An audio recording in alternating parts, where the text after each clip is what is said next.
सभी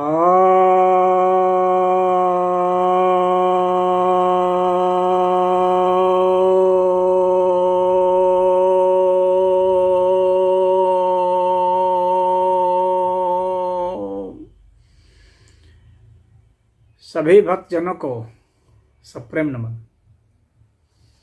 भक्तों, आज मैं आपके समक्ष विचार, चरित्र और व्यवहार का रोग के साथ क्या संबंध है और कैसे हम अपने मन को बदल करके अपने रोगों से छुटकारा पा सकते हैं, इस विषय पर यह वीडियो बनाने जा रहा हूँ। पहले भी 9 वीडियो बनाए जा चुके हैं, तो आज उसी क्रम का अगला वीडियो है। आज हम लोग गैस की बात करते हैं। आज के युग में सबसे ज़्यादा लोगों को आम जो समस्या है वो है गैस की। गैस का मतलब हो गया कि जब भोजन पचता नहीं है बल्कि सड़ता है तो गैस बनता है। तो जब आप बहुत अनाप शनाप चीज़ों को खा लेते हैं और कुछ समय खाते हैं, तब जा कर के वह जो है सड़ता है। बहुत ज़्यादा ऐसी चीज़ों को खा लेते हैं जो शरीर के लिए स्वास्थ्यवर्धक नहीं है तो होता है। यह तो इस तरह से आम जो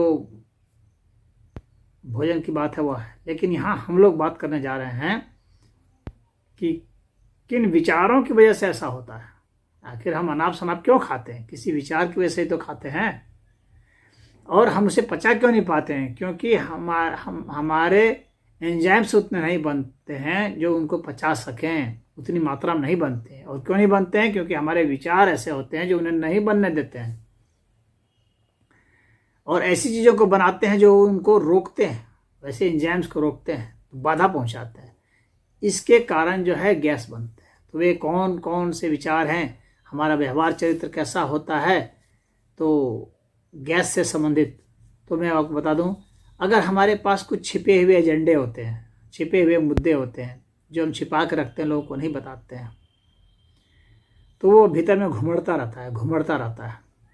किसी के प्रति नफरत है, किसी के प्रति कुछ साजिश हम रच रहे हैं,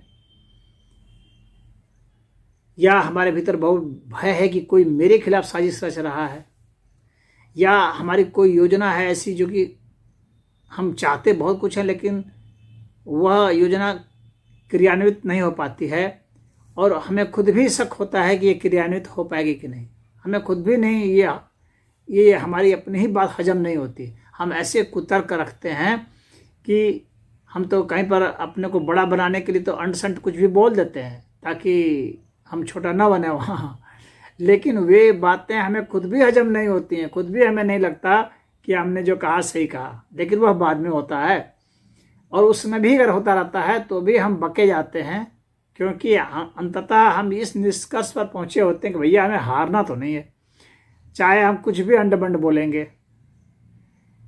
तो इस तरह की जो मनोवृत्ति होती है, इस तरह का व्यवहार और चरित्र जो हमारा होता है कि हम अपने को जिताए रखने के लिए कोई भी दलील देते रहते हैं जिसका कोई सिर पैर भी नहीं होता, वह हमें हजम नहीं होता, किसी अन्य को हजम नहीं होता। और अपनी बात को जस्टिफाई करने के लिए अपनी आवाज़ को ऊंची करना, दबाना, दूसरे पर प्रेशर बनाना, तो इस तरह से जो प्रेशर हम बनाते हैं वह हमारे भीतर गैस को उत्पन्न करता है। तो हम आगे से ऐसा सोचें कि यदि हम सरल व्यक्तित्व वाले होंगे तो गैस कम बनेगा। यदि हमारे पास हिडन एजेंडा है, छिपी हुई कोई बात है, तो गैस से छुटकारा नहीं पाएंगे। आप एंटासिड खाते रहिए, गैस की गोली लेते रहिए, हींग वगैरह सब लेते रहिए, पुदीना लेते रहिए। अगर प्रॉब्लम है तो ये सब जो दवाइयाँ हैं कुछ काम की, सोडा खाते रहिए, तो इससे आप कुछ गैस से आपको छुटकारा मिलेगा, परंतु वो बनता रहेगा क्योंकि आप भोजन वगैरह को तो बदल रहे हैं, खुद को नहीं बदल रहे हैं। खुद की सोच बदलनी जरूरी है, स्वयं को बदलेंगे तो ही ऐसा हो पाएगा। तो ये तो गैस की प्रॉब्लम है। इसके बाद है कि एक और बीमारी हम लोग लेते हैं, वह है कि बाल का पक जाना, ग्रे हेयर्स। तो कुछ लोग उम्र से बाल तो पकती है, 40 बरस की उम्र के बाद से बाल पकने शुरू हो जाते हैं, सामान्य ये जैविक प्रक्रिया है। परंतु कुछ लोगों में बहुत छोटी उम्र से ही बाल पकने लगते हैं, 18-20 बरस की ही उम्र से बाल पकने लग जाते हैं और बहुत ज़्यादा मात्रा में पक जाते हैं। तो ये जो बालों का पकना है, ये इसलिए होता है क्योंकि उसके ऊपर अत्यधिक दबाव होता है, कई चीज़ों का दबाव होता है और दबाव वो खुद भी मोल ले लेता है स्वयं से भी। अत्यधिक दबाव के कारण, स्ट्रेस के कारण ये होता है। अत्यधिक हम स्ट्रेन लेते हैं, स्ट्रेस लेते हैं तो होता है। बहुत जल्दी बहुत कुछ पाने की जो कामनाएं होती हैं, उसके कारण बाल पक जाते हैं। और कुछ लोग जो होते छोटी उम्र के हैं लेकिन बातें बड़ी उम्र की करते हैं, बड़ों जैसा व्यवहार करते हैं और उसमें अपना बड़प्पन मानते हैं, उम्र के हिसाब से जो बहुत आगे जाकर के बोलते हैं, ऐसे लोगों के बाल पक जाते हैं। जो लोग बड़ों का सम्मान नहीं करते बल्कि खुद को बड़ा दिखाने की कोशिश करते हैं छोटी उम्र होने के बावजूद भी, और खाली उम्र में ही नहीं, धन में भी छोटा है, लेकिन बड़े बड़े लोगों को जो बड़े धनवान है उसको क्या है, वो उसके पास क्या है, मेरे पास है, मेरे पास ये है, वो उसके पास क्या है। ज्ञान नहीं होने के बावजूद भी ज्ञानी को कहेंगे अरे वो क्या जानता है, मैं सब जानता हूँ ऐसे। तो इस तरह के लोग जो होते हैं, इनके बाल बहुत जल्दी पक जाते हैं। तो जो बहुत ज़्यादा प्रेशर लेते हैं, वो बहुत ज़्यादा स्ट्रेस होता है। और ऐसे लोग जो बहुत प्रेशर में होते हैं, वे इस तरह का डायलॉग भी मारते हैं कि प्रेशर लेने का नहीं देने का। अरे दोगे तो अपने आप ही ले लोगे, तभी तो दोगे, दे रहे हो। तुम्हारे में जो है वही तो दोगे, तुम्हारे में प्रेशर है तभी तुम प्रेशर दे सकते हो, तुम्हारे पास जो होता है वही दे सकते हो। तो तुम कहते हो दो, लेकिन लो नहीं है। लो कैसे, लोगे कैसे नहीं, तुम्हारे भीतर खुद ही है, तुमको लेने की जरूरत कहाँ है। तुम्हारे भीतर तो खुद प्रेशर है, तुम्हें लेने की कोई आवश्यकता नहीं है, क्योंकि तुम्हारे पास इतनी जगह भी नहीं बची है कि तुम लोगे, तुम इतने प्रेशर से फुल हो। तो ऐसे लोगों को जो है ग्रे हेयर्स हो जाते हैं, बाल उनके सफ़ेद हो जाते हैं। अब इसके बाद आते हैं गम इश्यूज पर, कि जो हमारे मसूड़े जो हैं वो ख़राब हो जाते हैं, मसूड़ों में सूजन हो जाती है, पीप भर जाते हैं, खून भी रिसता है, दांत ढीले पड़ जाते हैं, दर्द भी होने लगता है। तो इस तरह के जो मसूड़े की जो समस्या होती है, तो बहुत तरह के मंजन वगैरह सब इस्तेमाल करते हैं, पेस्ट इस्तेमाल करते हैं, कुछ थोड़ी बहुत राहत मिलती भी है, लेकिन वो अस्थायी आराम नहीं मिल पाता है। क्यों नहीं मिल पाता है? क्योंकि असली परेशानी तो दिमाग में है, और दिमाग की परेशानी वो नहीं जानते कि क्या है, क्यों ऐसा हो रहा है प्रॉब्लम। तो ऐसा इसलिए होता है कि उनका रवैया जो है ढीला ढाला होता है। ऐसे लोगों को आप देखे होंगे जो किसी भी चीज़ को बहुत कैजुअली लेते हैं, अरे हो जाएगा, टाल मटोल करने वाले लोग होते हैं, और जीवन की गंभीरता को नहीं समझते हैं और बहुत हल्के में लेते हैं, वे फैसला भी नहीं कर पाते हैं, मुंह बाए रहते हैं इस तरह से। हाँ, जब व्यक्ति डिसीजन लेता है तो दांत पर दांत चढ़ा रहता है। जब आप कोई टफ डिसीजन लेते हैं तो आप गौर करेंगे कि आपके जबड़े जो हैं टाइट हो जाते हैं, आप दांत भीग देते हो, I have to do this, ये कर देना है। तो ऐसे में क्या होता है कि जबड़ा एक दूसरे से टकराता है और मांसपेशी मजबूत होती है। लेकिन जब डिसीजन नहीं लेते हैं तो मुंह बाहर रहते हैं, ताकते रहते हैं, क्या करें। किंग कर्तव्य विमूढ़ हो जाते हैं, इनडिसिसिवनेस होता है उनमें। और ऐसे लोग जो इनडिसिसिव होते हैं, उनके सामने ही ये मसूड़ों की समस्या मुंह बाय खड़ी हो जाती है। तो आप जो है निर्णय लेने की क्षमता रखें, हार्ड डिसीजन लेने की क्षमता रखें। ऐसे लोग जिनके मसूड़े कमज़ोर होते हैं, वे हार्ड डिसीजन नहीं ले पाते हैं, कड़े निर्णय लेने में उनकी हालत ख़राब हो जाती है। वे बस टाइम पास वाली रणनीति से चलते हैं और इसके कारण उनके सारे मामले जो है ना वो पेंडिंग पड़े रहते हैं, ढीले ढाले सुस्त रवैये वाले होते हैं। इसके कारण ही ये मसूड़े की समस्या आती है। अगर आप अपने दिमाग को उस तरह ठीक कर दें तो दिमाग मसूड़े को सही कर लेगा खुद ब खुद। अब इसके बाद समस्या आती है हाथों की जो समस्याएं हैं, जैसे कि कोई टेनिस एल्बो हो गया, या हाथों की झुंझुनाहट है, हाथों की कंपन है, या हाथों में सूजन है, या हाथों में दर्द है, बाहों में दर्द है। इस तरह की जो समस्या आती है तो इससे भी बहुत पीड़ित होते हैं। हाथ नहीं उठता है ऊपर, हाथ घुमा नहीं पाते हैं, हाथ मोड़ नहीं पाते हैं, हाथ पीछे नहीं ले जा पाते हैं। तो इस तरह की समस्याएं भी लोगों के सामने बहुत ज़्यादा आती हैं। और ये जो समस्याएं हैं ये इसलिए आते हैं कि हम किसी भी हमारे जीवन में कोई भी समस्या आती है, कोई भी चुनौती आती है, तो हम उसको हैंडल नहीं करना चाहते हैं आसानी से, और वही हमारा लुंज पुंज वाला रवैया रहता है। और वह लुंज पुंज वाला रवैया दबाव में रहता है, यानी हम दबाव भी झेलते रहते हैं। हमें ये लगता है कि हमें ये करना है, लेकिन अपने किसी आलस के कारण, प्रमाद के कारण, या हमारे पास लॉजिक सही नहीं रहता, उसके कारण हम फैसला नहीं ले पाते हैं और उस पर हम चल नहीं पाते हैं। तो ऐसी जब स्थिति आती है तो हमारे सामने हाथ की समस्या आ जाती है। तो यहाँ भी वही समस्या है, जैसे जो मसूड़े वाली प्रॉब्लम है वही है। यहाँ भी अनिर्णय की जो क्षमता होती है उसके कारण ही जो है हाथों में समस्या आती है। हाथ कांपने लगते हैं निर्णय नहीं ले पाने के कारण। आप देखेंगे कि जब व्यक्ति बहुत क्रोध में होता है तो उसके हाथ पैर कांपने लगते हैं, लेकिन उसके हाथ पैर क्रोध में कब कांपेंगे? जब सामने में अपोजिट जो है वह व्यक्ति मजबूत है उससे, तब कांपेंगे। अगर कमजोर व्यक्ति है तो उसके सामने क्रोध में उसके हाथ पैर नहीं कांपेंगे। यानी जब मजबूत से पाला पड़ता है तब उसके हाथ पैर फूल जाते हैं, कांपने लगते हैं, क्योंकि वह कई तरह के निर्णय जो है वह उसके दिमाग में बात आती है और निर्णय नहीं ले पाता है।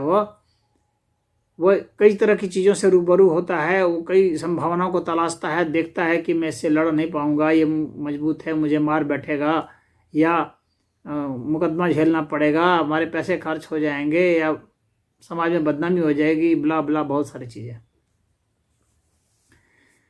तो वैसे व्यक्ति जो है हाथ की समस्याओं से पीड़ित हो जाते हैं, जो परिणाम को फेस नहीं कर पाते हैं, यह नहीं निपट पाते। चलो ठीक है, अंतिम स्थिति जो आएगी देखा जाएगा, निपट लेंगे जो होगा, तो उतना हार्ड डिसीजन नहीं ले पाते हैं और कांपना शुरू कर देते हैं, तो हाथ की समस्या आ जाती है। जिंदगी में कभी कभी बहुत कड़े फैसले लेने होते हैं, कभी कभी अपनों के खिलाफ लेने होते हैं, वहाँ हाथ पैर दिल दिमाग कांपना नहीं चाहिए। तो वे कड़े फैसले अगर न्याय संगत हैं तो व्यक्ति नहीं कांपता है, लेकिन न्याय संगत नहीं रहेगा तो कांपने लगेगा। या अगर आपके भीतर में शौर्य नहीं है, बहादुरी नहीं है, तो आप कांपने लगेंगे। तो हाथों की समस्या ऐसे उत्पन्न हो जाती है कायरल लोगों में। अत्यधिक तनाव हो जाने से, और वह तनाव डर की वजह से, अत्यधिक तनाव हो जाने से, डर की वजह से जो है हाथ पैर कांपने लगते हैं। अत्यधिक हम किसी से अपेक्षा कर लेते हैं और वह उम्मीद पूरी नहीं होती है, और उसका फिर जो है और उसके साथ हमको रहना भी है, तो अब हम उससे ग्रस्त हो जाते हैं कि हमारे हाथों में ये दिक्कत समस्या आ जाती है कि अब हम इससे निपटे तो कैसे निपटे। जो हमारी बात भी नहीं सुनता, जिसे हमें अपने साथ रखना भी है, जो हमें उल्टे जवाब देता है, उससे हम निपटे तो कैसे निपटें। तो यह जो निर्णय की स्थिति है, यह अनिर्णय की स्थिति उसके हाथों में जख्म दे देती है, क्योंकि उसको हैंडल करने में परेशानी है। वो मामले को अच्छा से हैंडल नहीं कर पा रहा है, समुचित ढंग से नहीं संभाल पा रहा है बात को, तो हाथ में समस्या आ जाती है।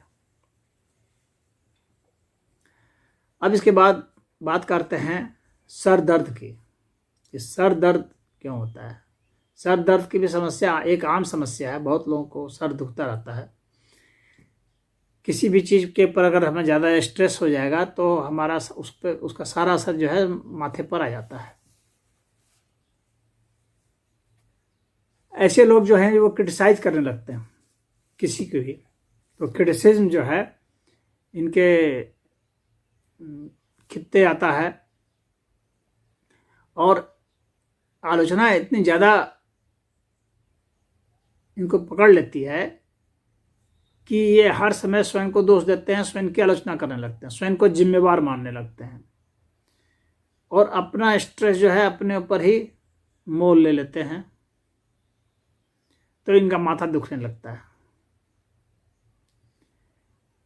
कोई भी समस्या है उसका ये हल निकाल नहीं पाते हैं, किसी से कह नहीं पाते हैं, कुछ अंदरूनी समस्याएं होती हैं, सर दुखने लगता है। सिर्फ कमज़ोर लोगों का सर दुखता है, या तो आप अपने किसी इंद्रिय का अत्यधिक उपयोग कर रहे हैं, दुरुपयोग कर रहे हैं, जिसके कारण जो है सर के ऊपर जोर पड़ रहा है और उस चीज़ को आप नहीं संभाल रहे हैं। तो मान लीजिए कि आपको सिर के पीछे दर्द कर रहा है, इसका मतलब कि आप अपनी आँखों की समस्या से पीड़ित हैं, आप अपनी आँखों का अत्यधिक उपयोग दुरुपयोग कर रहे हैं, जिसके कारण सर पीछे दर्द कर रहा है। आगे दर्द कर रहा है सर, तो इसका मतलब हो गया कि आप किसी डिसीजन पर नहीं पहुंच पा रहे हैं, निर्णय की स्थिति में नहीं पहुंच पा रहे हैं। सीधे में दर्द कर रहा है, इसका मतलब आप किसी की बातों को नहीं सुनते हैं, ना सुनना चाहते हैं, उसके कारण सर दर्द कर रहा है।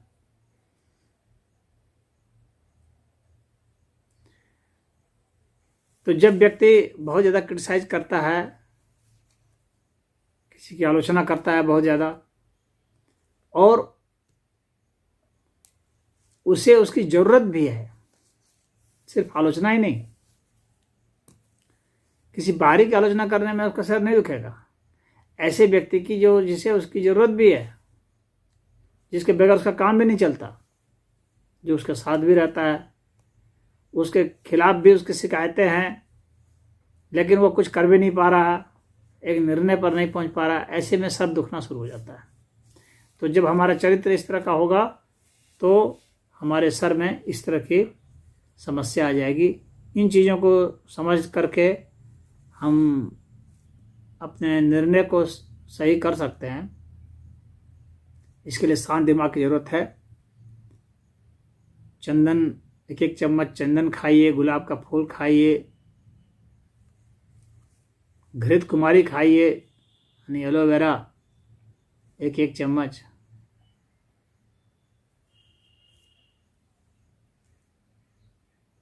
अश्वगंध लीजिए, सतावर खाइए, केले खाएं,